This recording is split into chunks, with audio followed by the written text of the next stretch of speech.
I speak to you today with feelings of profound sorrow. Throughout her life, Her Majesty the Queen, my beloved mother, was an inspiration, an example to me and to all my family.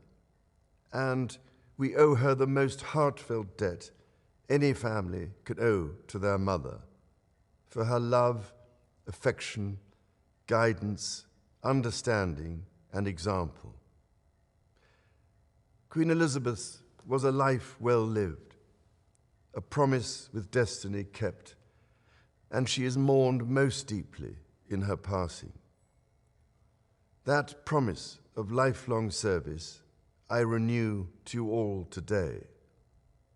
Alongside the personal grief that all my family are feeling, we also share with so many of you in the United Kingdom, in all the countries where the Queen was head of state, in the Commonwealth and across the world, a deep sense of gratitude for the more than 70 years in which my mother, as Queen, served the people of so many nations. In 1947, on her 21st birthday, she pledged in a broadcast from Cape Town to the Commonwealth to devote her life, whether it be short or long, to the service of her peoples. That was more than a promise. It was a profound personal commitment which defined her whole life. She made sacrifices for duty. Her dedication and devotion as sovereign never wavered through times of change and progress, through times of joy and celebration, and through times of sadness and loss. In her life of service, we saw that abiding love of tradition, together with that fearless embrace of progress, which makes us great as nations.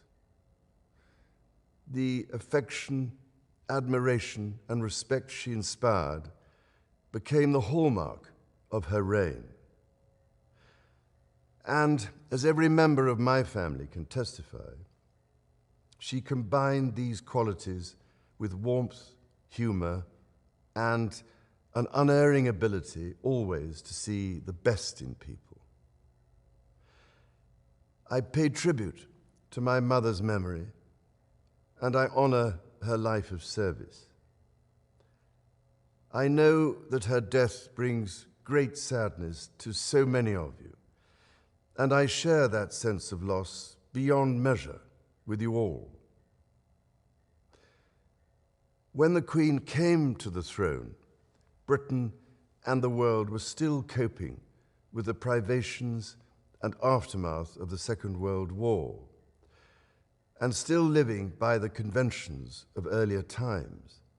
In the course of the last 70 years, we have seen our society become one of many cultures and many faiths. The institutions of the state have changed in turn. But through all changes and challenges, our nation and the wider family of realms, of whose talents, traditions, and achievements I am so inexpressibly proud, have prospered and flourished. Our values have remained and must remain constant.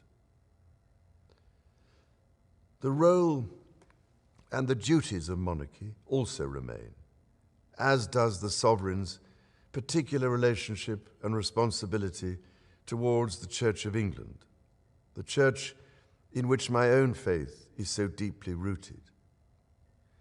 In that faith and the values it inspires, I have been brought up to cherish a sense of duty to others and to hold in the greatest respect the precious traditions, freedoms, and responsibilities of our unique history and our system of parliamentary government.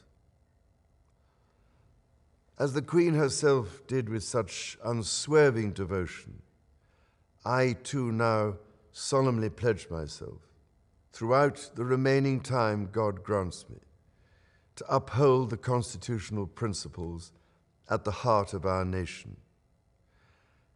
And wherever you may live in the United Kingdom, or in the realms and territories across the world, and whatever may be your background or beliefs, I shall endeavor to serve you with loyalty, respect, and love, as I have throughout my life.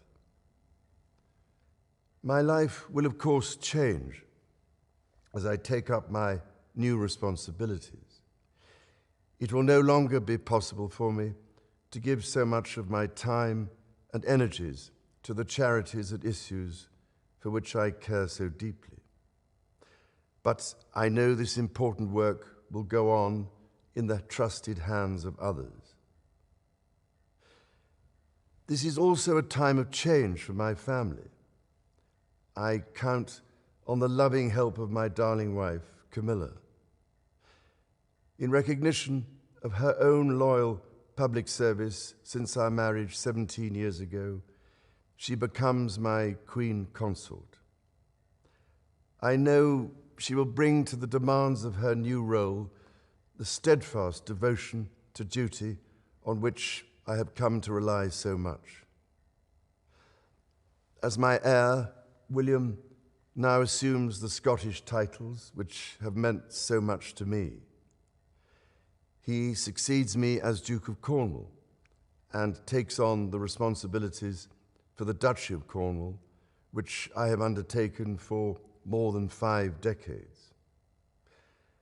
Today, I am proud to create him Prince of Wales, Tywysog Cymru, the country whose title I've been so greatly privileged to bear during so much of my life and duty. With Catherine beside him, our new Prince and Princess of Wales will, I know, continue to inspire and lead our national conversations, helping to bring the marginal to the centre ground, where vital help can be given. I want also to express my love for Harry and Meghan as they continue to build their lives overseas. In a little over a week's time, we will come together as a nation, as a Commonwealth, and indeed a global community, to lay my beloved mother to rest. In our sorrow, let us remember and draw strength from the light of her example. On behalf of all my family, I can only offer the most sincere and heartfelt thanks for your condolences and support. They mean more to me than I can ever possibly express. And to my darling Mama, as you begin your last great journey to join my dear late Papa, I want simply to say this: thank you. Thank you for your love and devotion to our family and to the family of nations you have served so diligently all these years. May flights of angels sing thee to thy rest.